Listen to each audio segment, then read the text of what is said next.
Tá gravando. Posso começar quando quiser? Sim. Tá ok?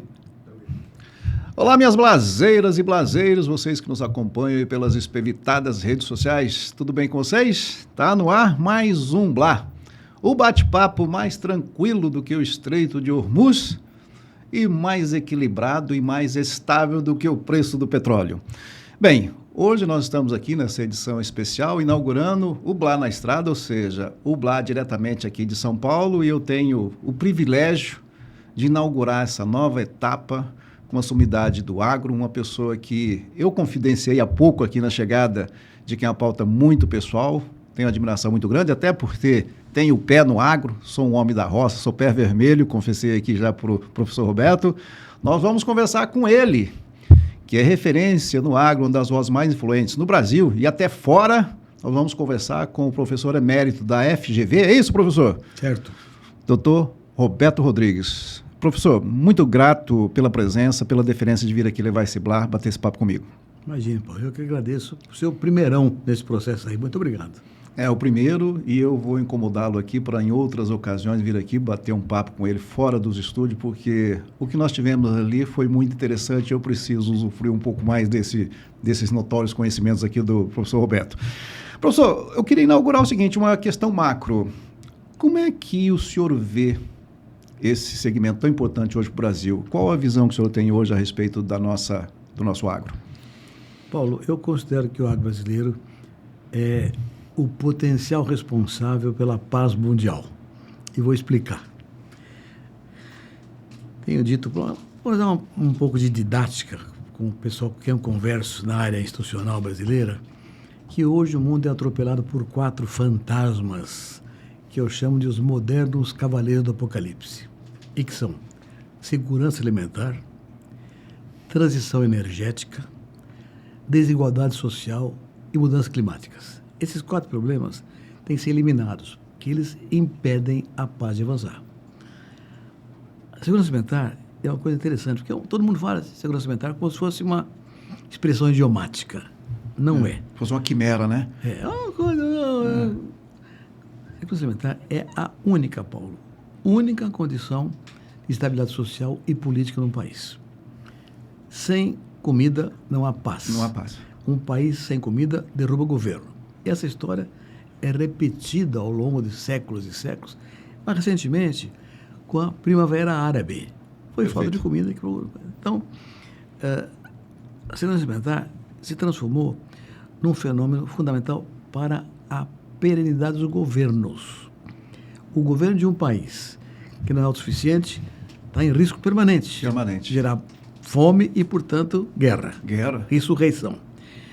E a pandemia foi o último modelo mais claro dessa direção. Na pandemia, havia um estoque mundial de alimentos menor do que a média normal, que em anos anteriores houve seca e colheitas pequenas no mundo todo. Então o estoque mundial era baixo.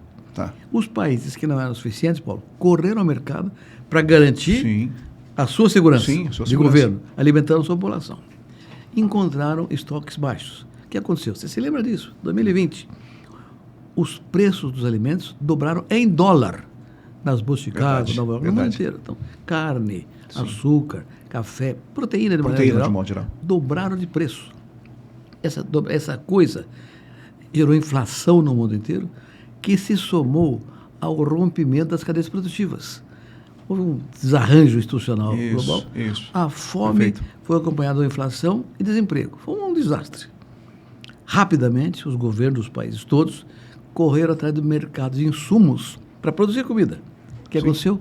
Inflação de insumos. Inflação de insumos. Adubo, semente, máquina, tudo dobrou de preço também. Mas os poucos países que tinham habilidade para transformar isso em agricultura sustentável e produtiva, fizeram a agricultura em 4, 5 anos, o estoque mundial dobrou e acabou o problema. O Brasil foi o que mais se adaptou a esse processo. Isso. Por quê?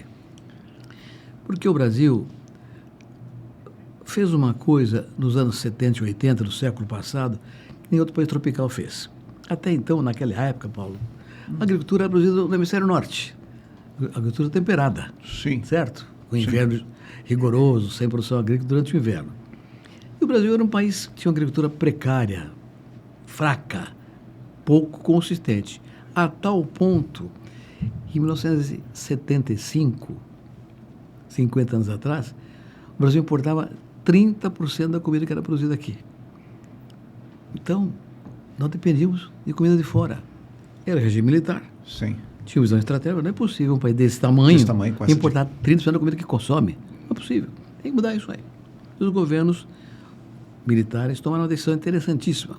Primeiro, criaram a Embrapa, a empresa de pesquisa agropecuária, cujo grande líder, chamado Eliseu Alves, contratou, só no regime militar, 1.000 técnicos de uma vez só e mandou todo mundo estudar rotas tecnológicas no Hemisfério Norte. Estados Unidos, Canadá, Alemanha, França, Inglaterra, Austrália, o mundo inteiro. Esse pessoal estudou, voltou para cá, sabendo fazer tecnologia. E o Eliseu Alves fez, agora tropicalize isso. Virou a chave da agricultura tropical.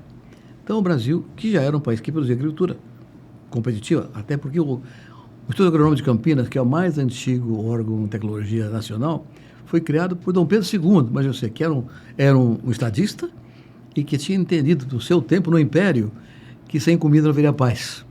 Então criou o agronômico para desenvolver agricultura. Claro. Só que ele trouxe cientistas da Europa, franceses, etc., porque é onde havia ciência e tecnologia. Claro. E o agronômico cresceu espetacularmente, um grande sucesso, mas não era tropical. A Embrapa tropicalizou o processo. Então essa virada de chave, Paulo, é que fez do Brasil um país com agricultura sustentável e competitiva ao longo de 50 anos. A tal ponto, se há 50 anos nós importávamos 30% da comida consumida aqui, hoje nós exportamos para 200 países do mundo inteirinho. Essa história, Paulo, é a mais fantástica saga epopeica do século XX em termos de agricultura no mundo inteiro. Então o Brasil fez uma revolução que tinha que orgulhar todo o povo graças à ciência e tecnologia, empreendedorismo e também políticas públicas. E aqui, uma saudação especial aos gaúchos, viu, Paulo? São desbravadores. Os gaúchos, o que eles fizeram nesse século, nesse período todo, um negócio notável. Porque os gaúchos tinham origem europeia, italianos, alemães, holandeses e tal, e tinham pequenas propriedades rurais. Vieram para trabalhar áreas pequenas. E as famílias eram grandes, 3, 4 filhos, a pequena propriedade não sustentava todo mundo. O programa criado pelo governo federal, chamado Polo Centro, sob o comando de Alisson Polineri, que era o ministro da Agricultura na época do presidente Geisel, financiou terra muito barata. E os gaúchos compraram esse peixe e vieram ao centro-oeste brasileiro, seguidos pelo catarinense, paranaense, paulista, mineiro, capixaba, nordeste inteirinho, foi do centro-oeste, para aquela área que era pobre, considerada, o Cerrado era considerada uma coisa inepta para a agricultura.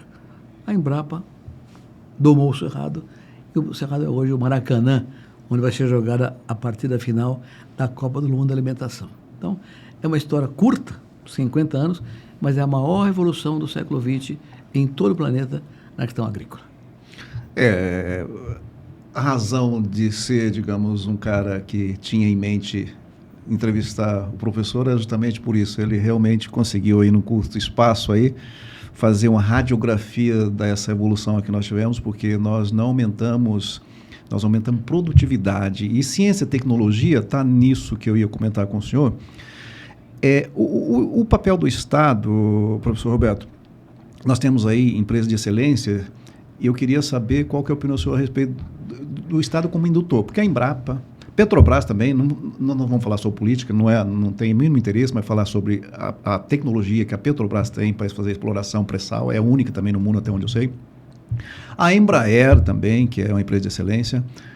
O papel do Estado tem que dar na ciência e tecnologia para depois a iniciativa privada, que é o que acontece hoje. O agro hoje, o que ele representa do nosso PIB, o que ele representa de emprego e renda e de arrecadação, foi a Embrapa, que é a grande responsável. Você falou alguns personagens que eu falo para alguns amigos, Alisson Polineri tinha que ter uma estátua dele, esse pessoal que fundou. Então, o papel do Estado do senhor no sentido de desenvolver, qual que é?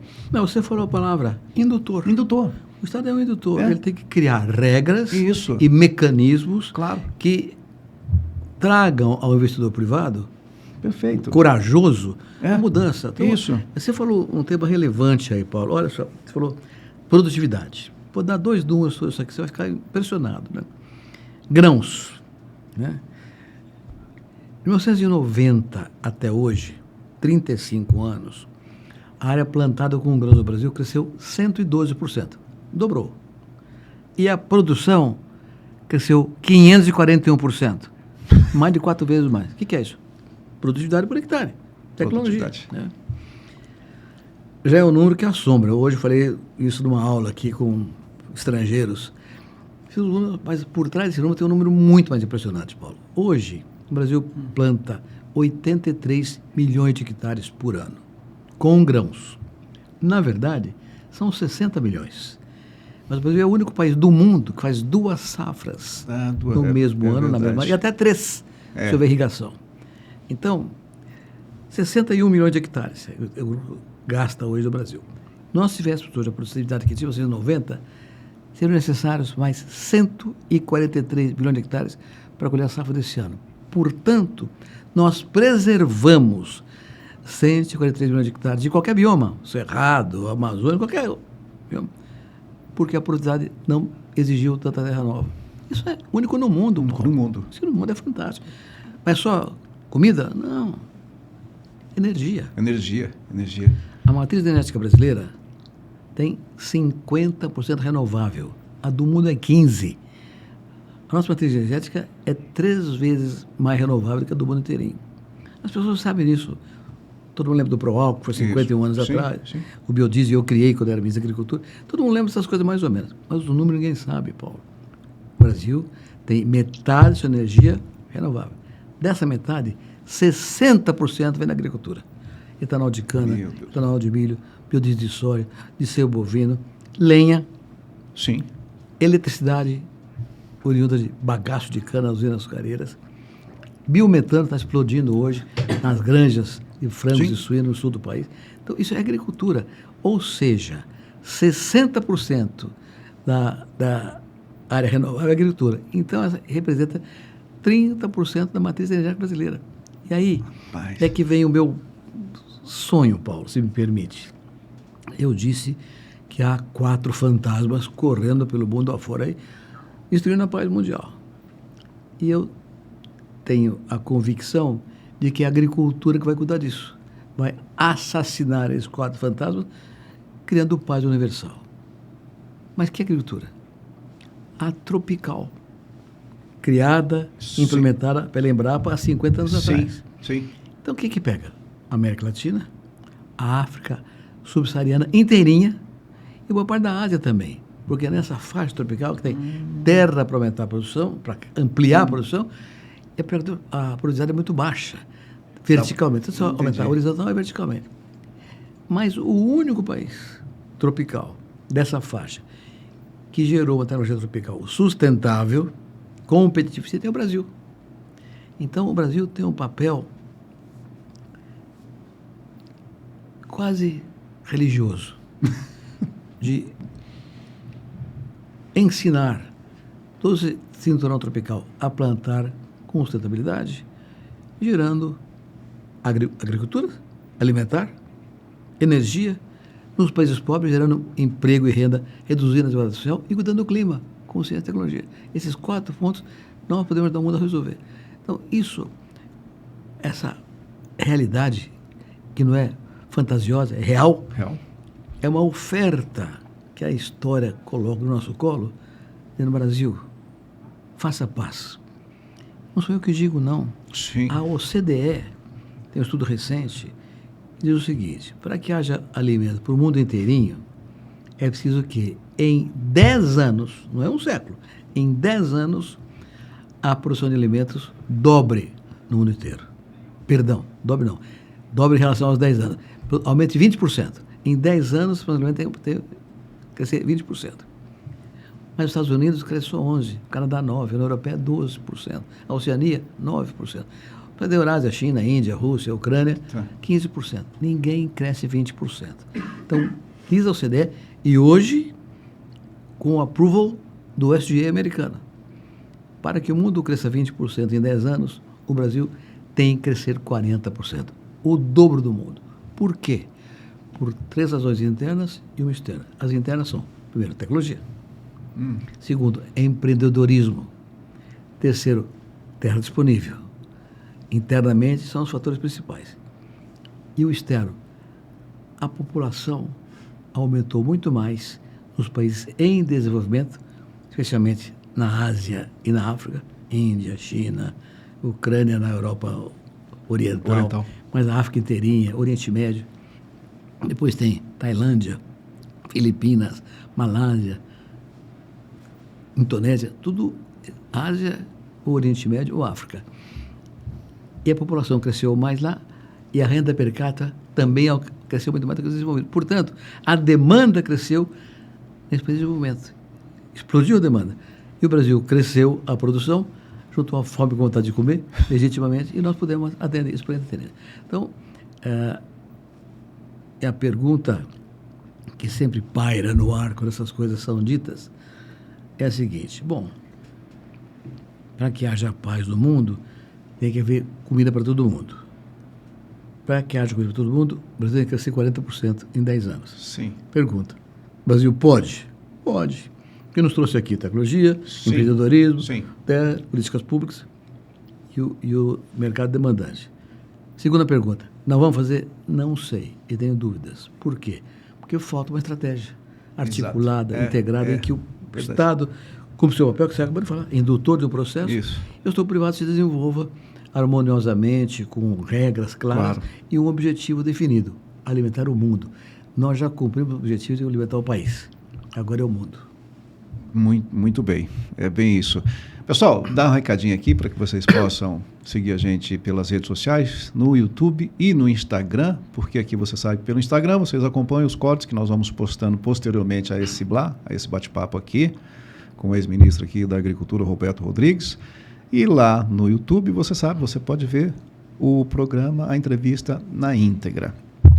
Professor, eu queria voltar agora falando a respeito de uma questão pontual, que é o momento do agro que nós vivemos hoje. Se não me engano, me falha a memória, eu sou alguns dias um pouco mais jovem do que o senhor, porque o senhor ainda é um menino, mas eu me lembro que na década de 80, 90, nós tivemos uma ocasião, naquele momento, parece que houve um desencaixe entre os preços do produto e, digamos, o custo de produção.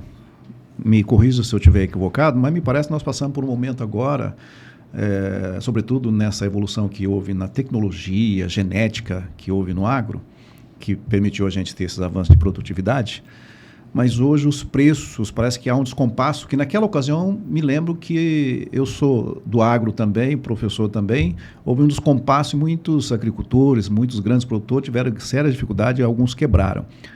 O momento hoje é parecido com aquele? Qual que é a visão do professor hoje? Paulo, interessante você tratar desse assunto. Eu acabei de escrever um artigo sobre isso que está dizendo aqui agora.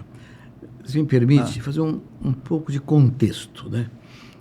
O contexto central é a perda de protagonismo das organizações multilaterais. Você pergunta uma reunião de agricultores: quem é o diretor-geral da FAO? A FAO é o órgão da agricultura e alimentos da ONU. Sim. Quem define o rumo de agricultura no mundo. Quem é o diretor-geral da FAO? Ninguém sabe. Ninguém sabe a relevância disso. Pergunta que é o diretor-geral da OMC, órgão de comércio, que estabelece a regra de comércio. Ninguém sabe. Eu também sabia, antigamente eu acompanhava, professor. Não sei nenhum dos dois. Você pergunta na rua aqui agora, aqui na Avenida Paulista, o que faz a ONU? Ninguém sabe. O que aconteceu, Paulo? Essas organizações multilaterais que foram criadas no pós-guerra, com o objetivo de harmonizar o desenvolvimento do planeta, perderam consistência, perderam espaço. Hoje ninguém sabe o que faz a ONU, o que faz a FAO. Na pandemia, nós vimos o desastre da OMS. Não conseguiu tomar conta de um processo óbvio, universal. Então, como não existe multilateralidade institucional, não tem rumo. Não está sem rumo. Não tem liderança, então não tem direção para onde vai o mundo. Isso oportuniza o quê? O surgimento de pseudo-líderes que geram guerras, geram problemas institucionais violentos, desarranjando todo o processo, dando origem aos 4 Cavaleiros do Apocalipse.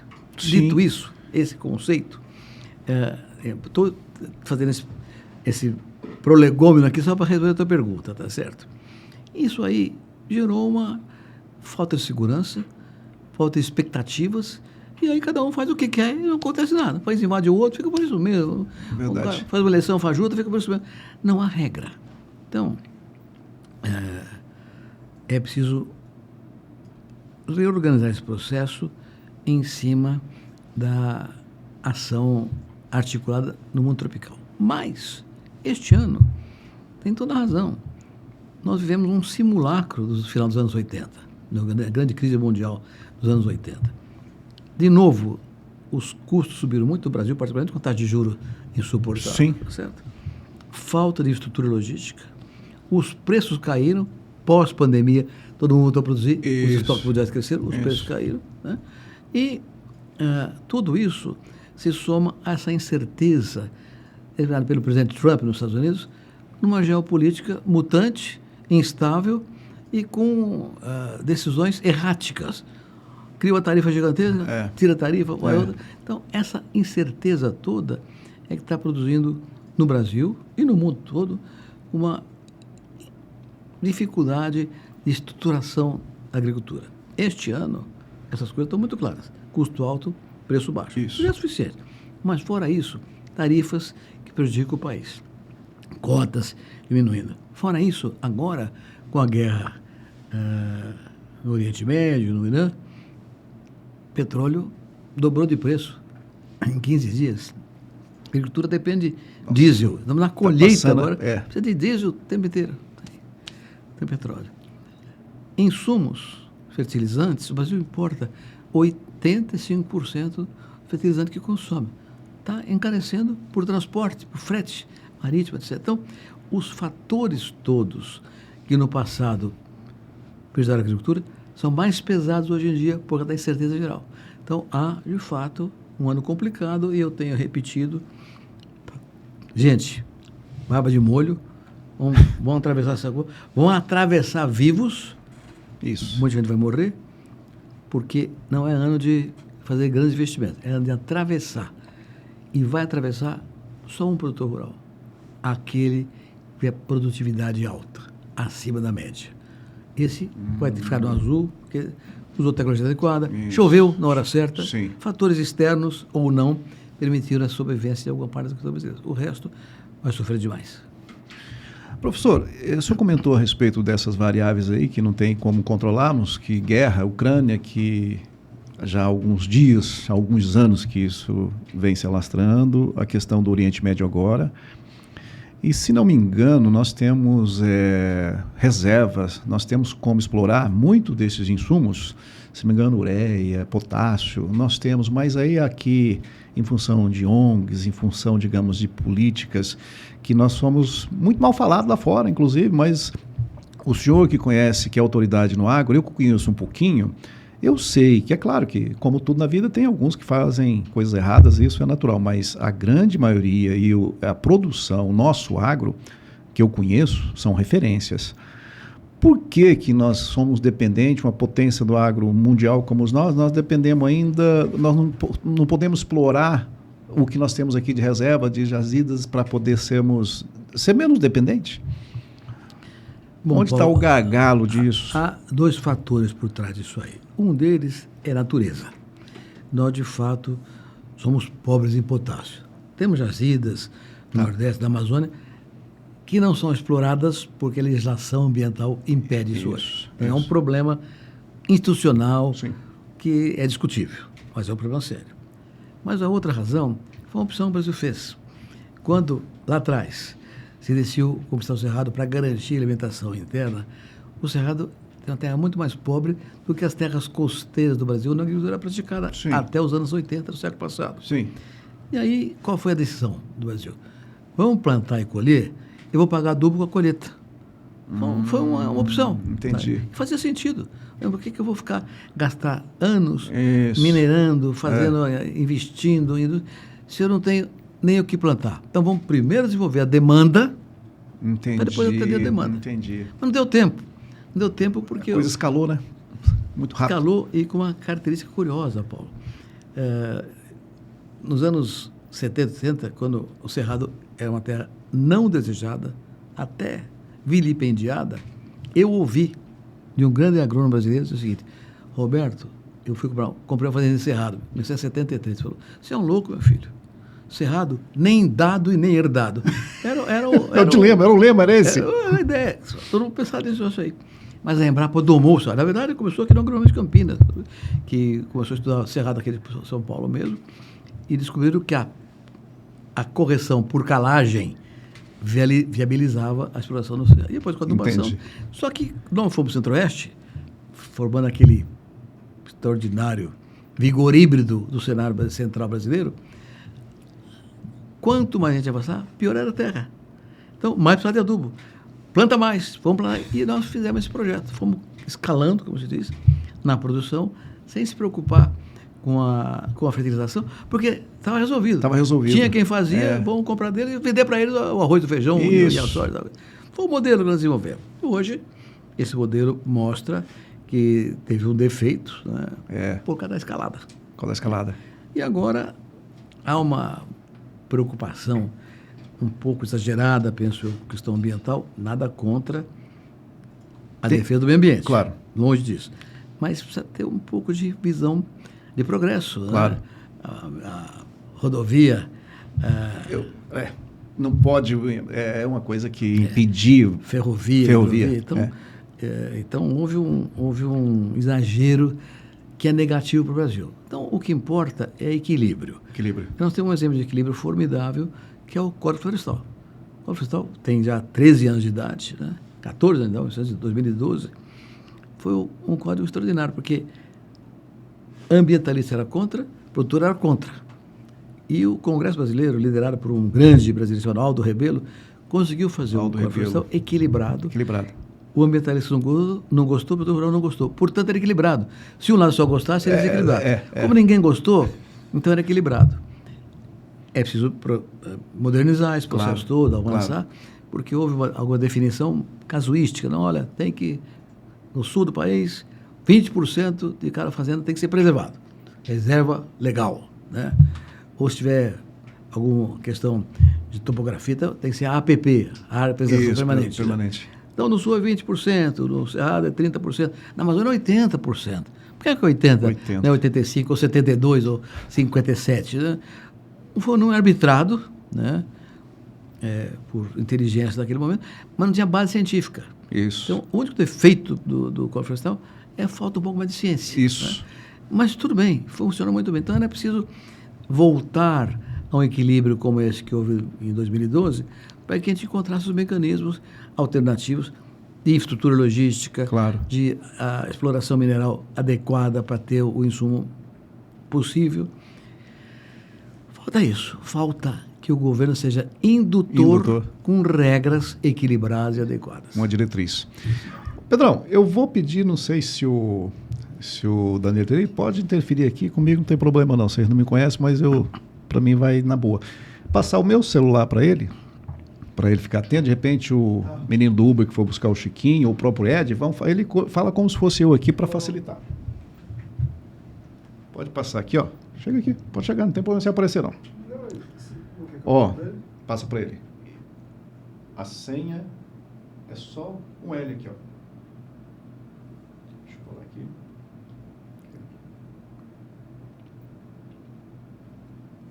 Ó, deixa eu colar para você aqui.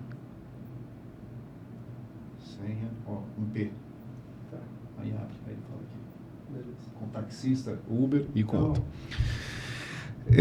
Eu vou continuar aqui agora, professor. O senhor falou a respeito, digamos, de países como França, que a gritaria, e no cafezinho aqui, o que representa, digamos, o agro para esse pessoal é muito, muito pequeno, mas eles têm o DNA, digamos, na veia, e isso faz aquele movimento que parece que metade da população francesa ainda mora no campo. E não é verdade, o senhor confidenciou para mim aqui que é 2, 3%, quer dizer.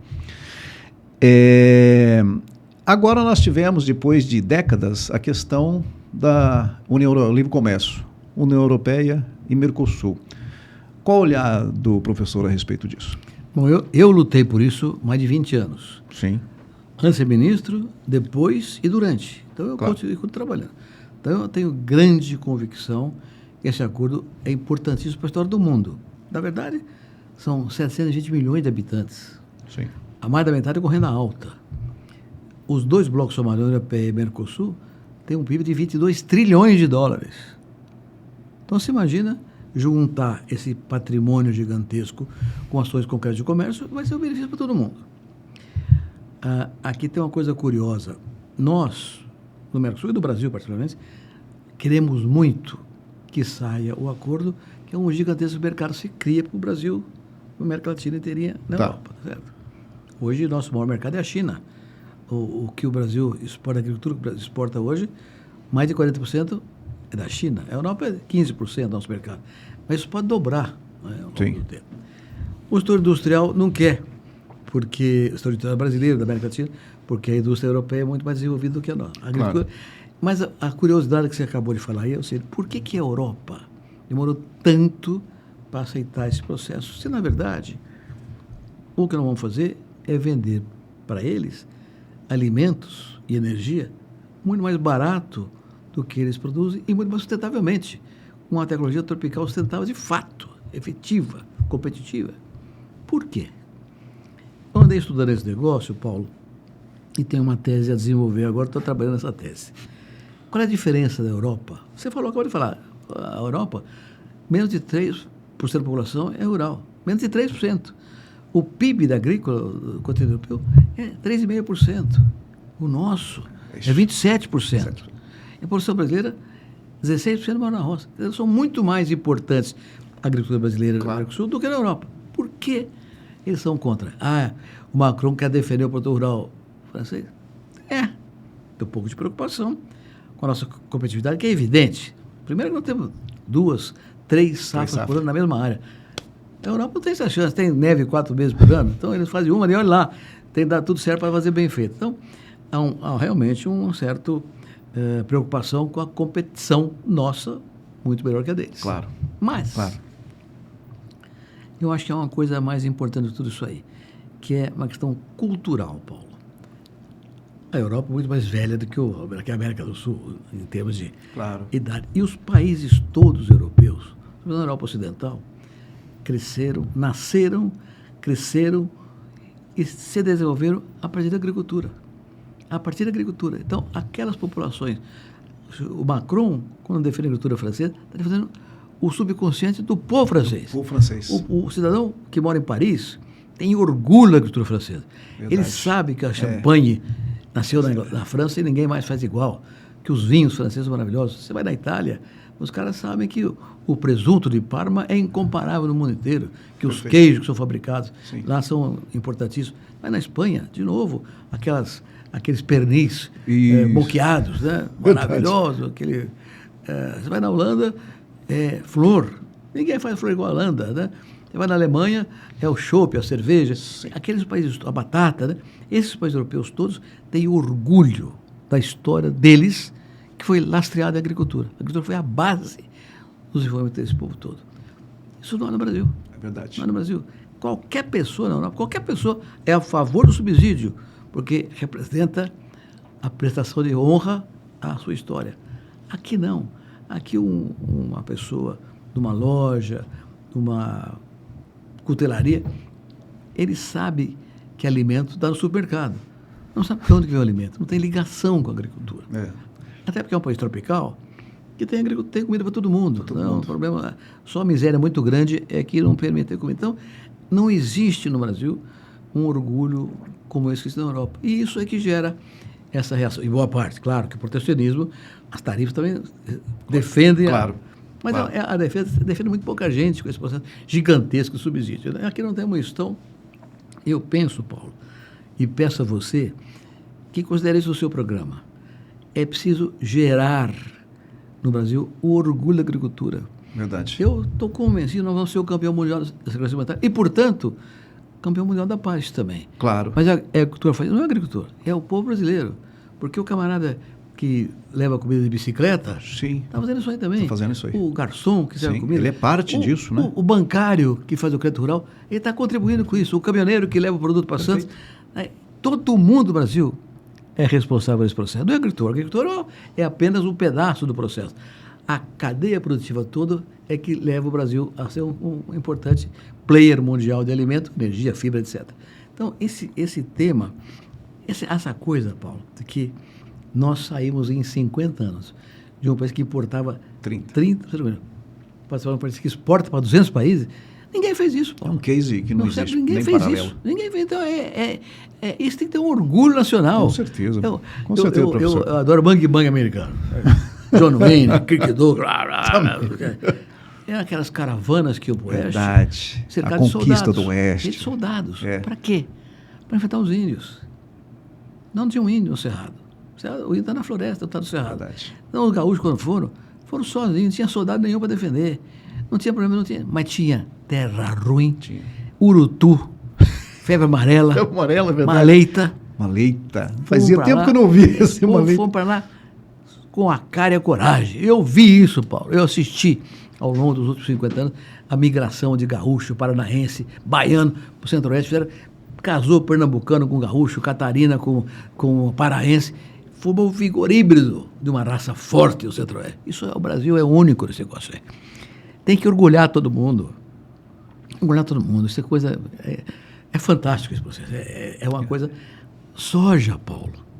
Eu sou engenheiro agrônomo formado há 60 anos em Piracicaba, Luiz de Queiroz. Soja é um produto asiático temperado. Sim, isso. Quando eu fui em Piracicaba 60 anos atrás, tinha 400 mil hectares de soja no Rio Grande do Sul. Estado temperado. Olha o número. 400 mil hectares produzindo 1.200 quilos por hectare.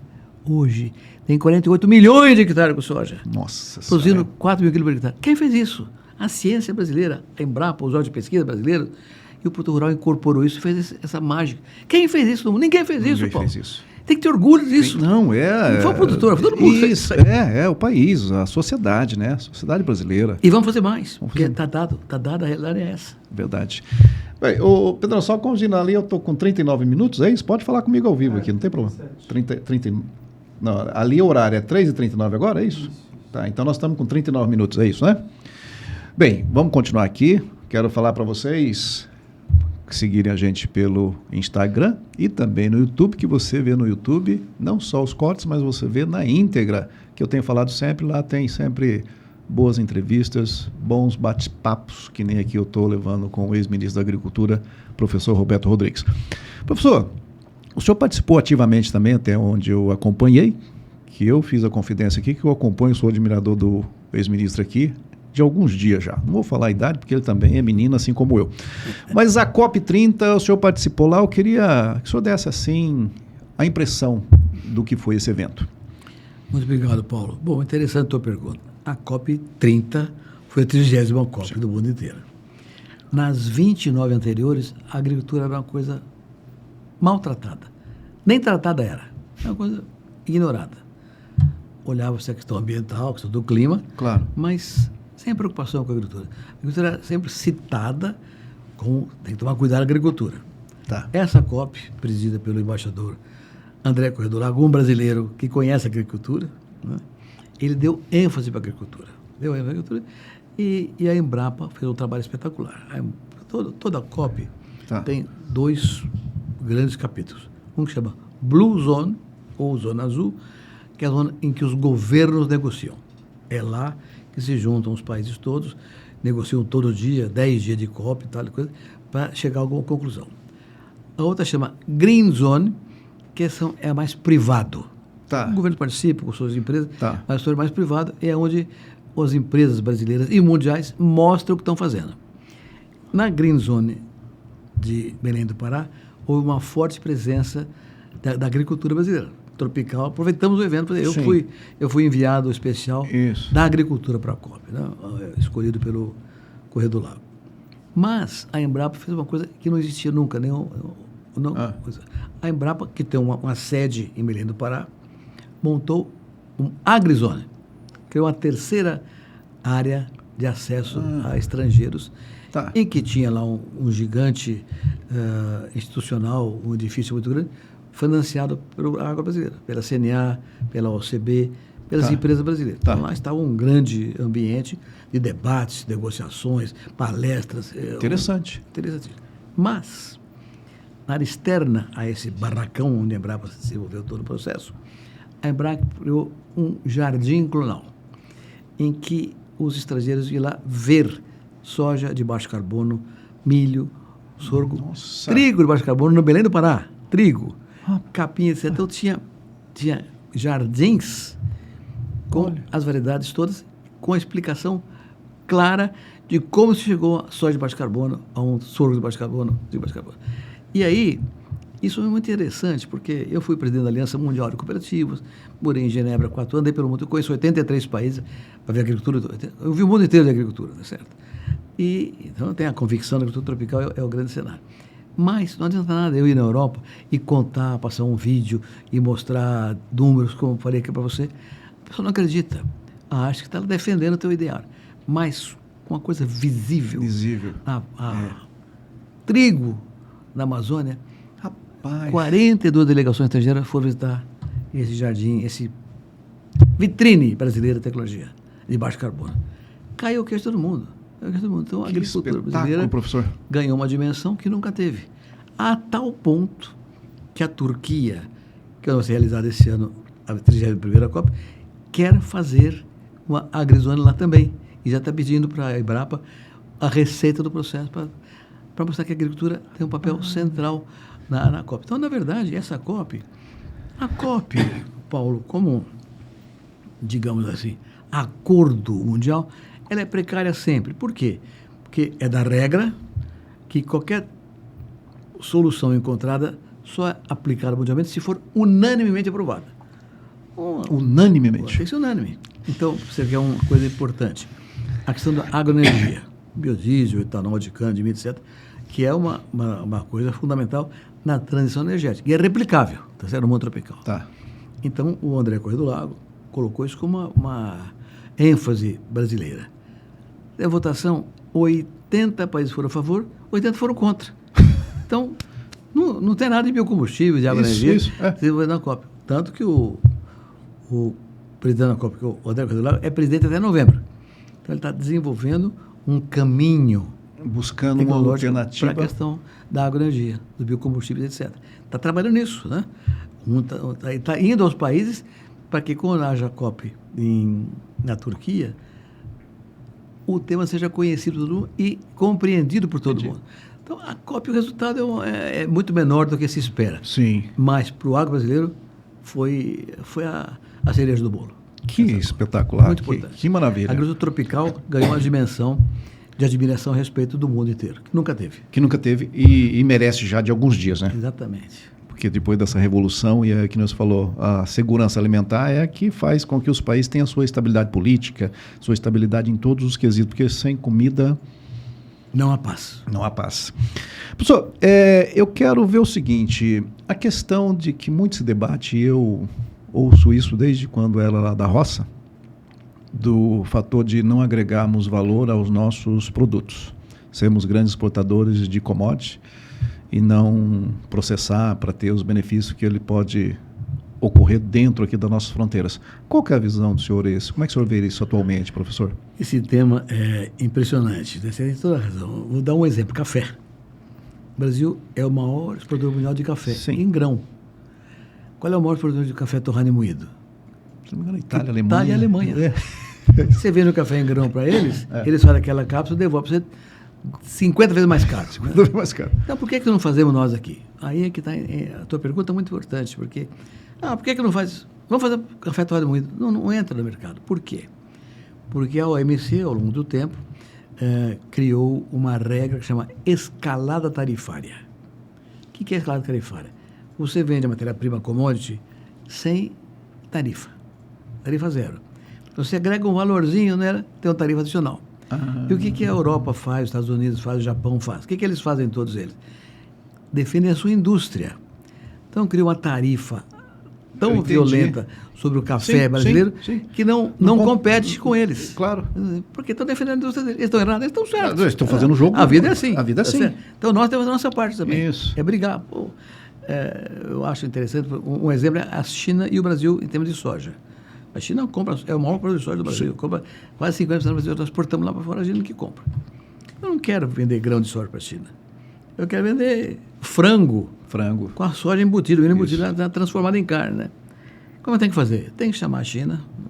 É governo. Governo, Olha, China, olha o seguinte. Esse ano, vou vender para você 100% de soja em grão. No ano que vem, 90%. Daí vai ser farelo de soja. Isso. Seu farelo no outro ano vai ser 80% de grão, 20% de farelo. No outro ano vai ser 70% de grão, 20% de farelo e 10% de frango e porco. No outro ano, então, você faz um phasing out em 10, 15, 20 anos para que eles se preparem para importar o produto industrializado aqui no Brasil e nós nos preparamos para produzir. Para produzir, para dar dar demanda, não tem hoje, né? Tem que criar demanda, precisa criar a estrutura que funciona. Então, esse é um tema negocial que exige muita presença, permanência, uma articulação firme, né? Resiliência, haja competência para isso aí. Mas é um caminho. Então, é um caminho que o governo deve trabalhar em busca de acordos comerciais apoiado pelo setor privado, que vai provar que é possível avançar nessa direção.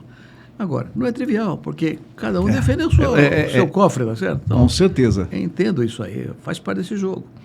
Isso aí tem que ser contrabalanceado com mecanismos de salvaguarda alternativa, né? Olha, a Europa, por exemplo, não quer comprar carne industrializada que compete com a carne deles. Ok, eu topo. Vai ter uma coisa. Você, Europa, também não pode vender a tua carne para outros países que não têm subsídio, porque aí é covardia. Covardia, desigual. Tá, então vamos fazer uma coisa justa. Quer comprar um produto industrializado que você... Perfeito. Tudo bem, mas me deixa exportar para outros países, claro, sem subsídio, como vocês fazem. Então, esse é um mecanismo de negociação diária. Esse é o processo permanente de qualquer governo, não importa a ideologia. Não importa o país. O país. É verdade. É verdade. E nós estávamos conversando ali, professor, a respeito do agro, que, como o senhor mencionou aí anteriormente, a respeito de muitas pessoas, sobretudo nos grandes centros, que nós estamos aqui, na maior metrópole, digamos, da América Latina aqui, muitas pessoas acham que a comida está lá no mercado, não sabe, não reconhece, digamos, o processo.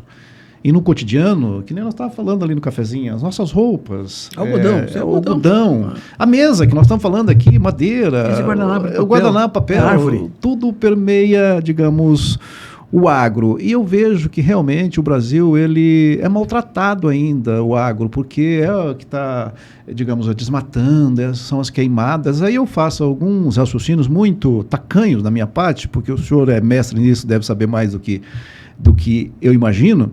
Eu falo, gente, se pegarmos os países envolvidos, sobretudo o velho continente europeu, que bate na gente pra caramba, sobretudo os franceses, eu faço no meu cafezinho lá em Maringá, eu faço um raciocínio assim, na minha opinião, eu faria um raciocínio bem simplório. Pega o teu território, percentualmente, o que vocês têm preservado e nós não. Eu acho que a gente ia dar um susto em todo mundo, não é não, professor? Sem dúvida, sem dúvida.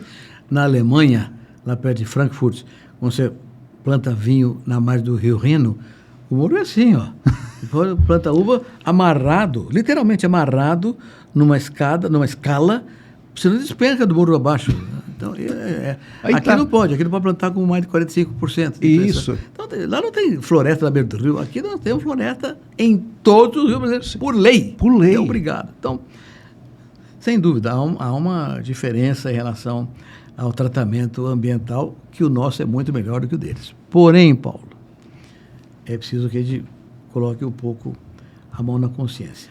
Infelizmente, no Brasil, tem desmatamento ilegal. Tem. Tem invasão de terra. Tem. Tem incêndio criminoso. Tem garimpo clandestino. Tem. Ou seja, o Brasil tem ilegalidades. Leis que não são cumpridas. Por quê? Porque o governo não cuida disso. Tem que acabar com o que é ilegal. O que o concorrente faz na Europa? Não compra carne no Brasil, aquela carne feita de matas desmatadas. O produtor rural não faz isso. Não faz isso. Se ele fizer, ele vai para a cadeia. Ele perde a fazenda dele. Exato. Então, quem faz é bandido. É bandido. Então tem que acabar com esse banditismo. Invadir terra, cana, não pode invadir terra. Incêndio, botou fogo na floresta, vai para a cadeia. Faz um garimpo clandestino, vai em cana. Ou você faz Código Florestal. O Código Florestal brasileiro é a lei mais rigorosa, mais extraordinária do mundo em termos ambientais. Mas não é cumprida em todo mundo. O Brasil não é cumprida. São Paulo é o estado que tem menos floresta, mas é o único que cumpre integralmente o Código Florestal. Todo mundo tem que fazer a mesma coisa. Mato Grosso está correndo atrás disso aí. Então, o que nós temos que fazer é acabar com a ilegalidade, porque a nossa agricultura é tropical, sustentável, é extraordinária. Qual é o problema? O problema é que a ilegalidade é usada pelo concorrente como se fosse o agricultor que faz. Mistura a estação. Sabe que nós somos eficientes e sustentáveis, mas fala que não somos porque é desmatado por bandido agrícola. Então, mistura o bandido com o herói e coloca todo mundo no meio balaio, né? E desmerece o herói. Desmerece o herói. Então, é preciso acabar com o que é ilegal. A história do Brasil passa por aí. Corrupção, ilegalidade tem que ser eliminada. Perfeito, perfeito. Pedrão, nós estamos com 53 minutos e agora o horário são 3h53.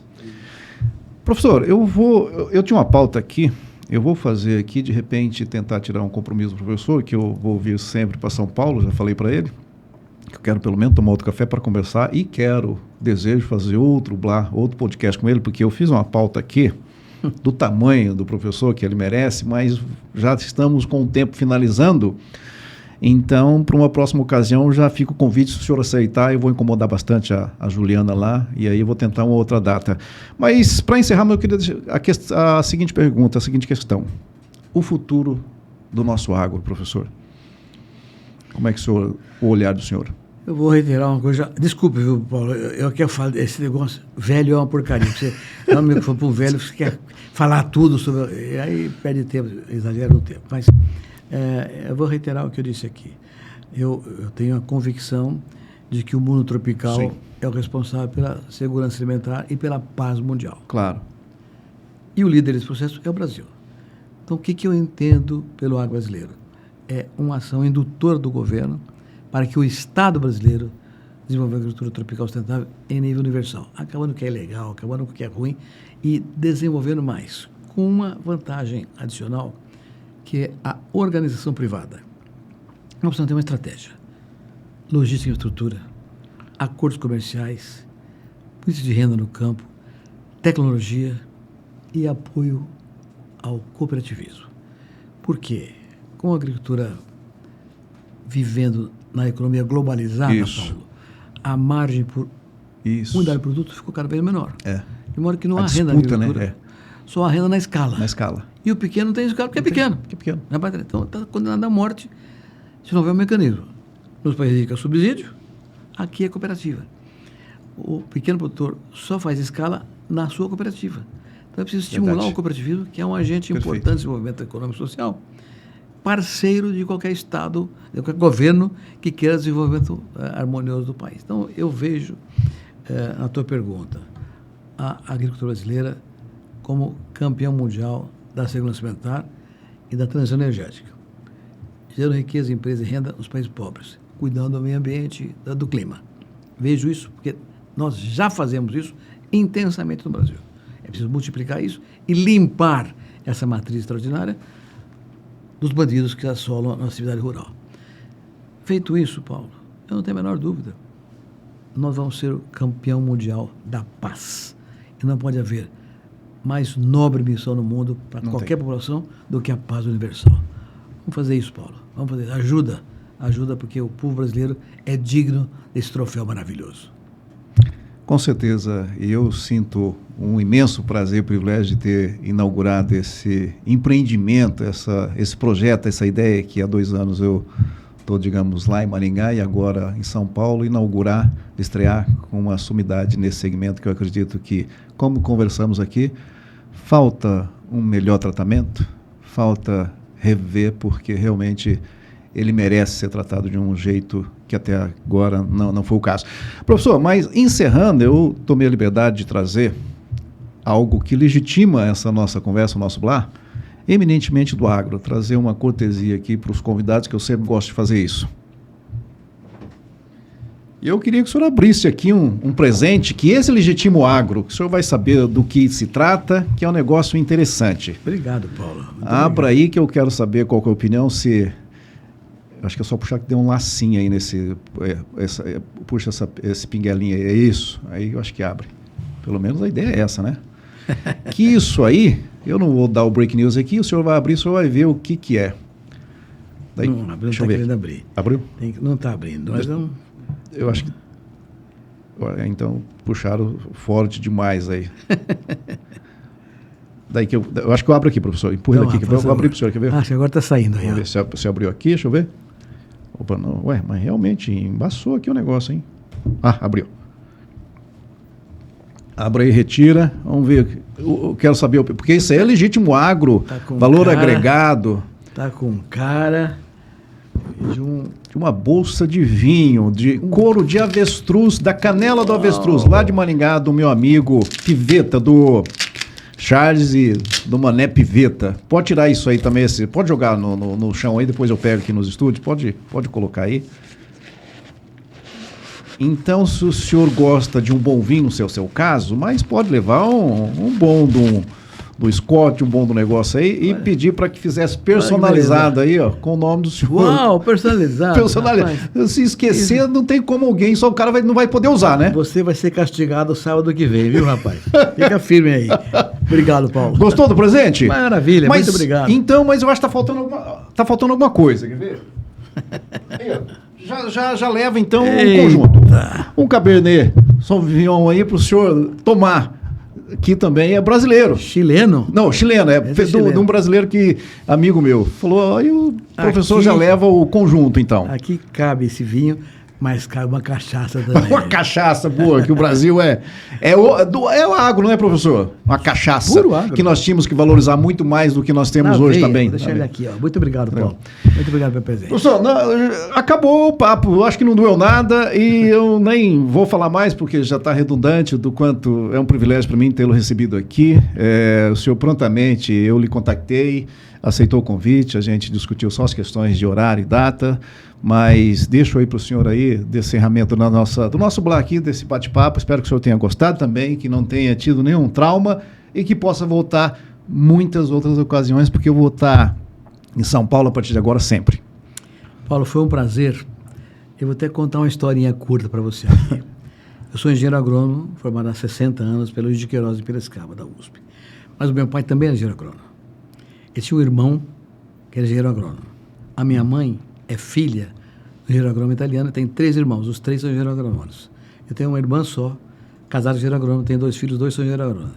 A minha primeira mulher, mãe dos meus filhos, era engenheira agrônoma também, como eu. Tivemos 4 filhos, 2 homens que são engenheiros agrônomos, 2 mulheres, uma advogada, outra psicóloga, que alguém tem que cuidar da retaguarda da família também. Tenho 8 netos, 2 engenheiros agrônomos. Então, uma família sem imaginação nenhuma, mas com vinculação clara, determinada e prazerosa com o agro brasileiro.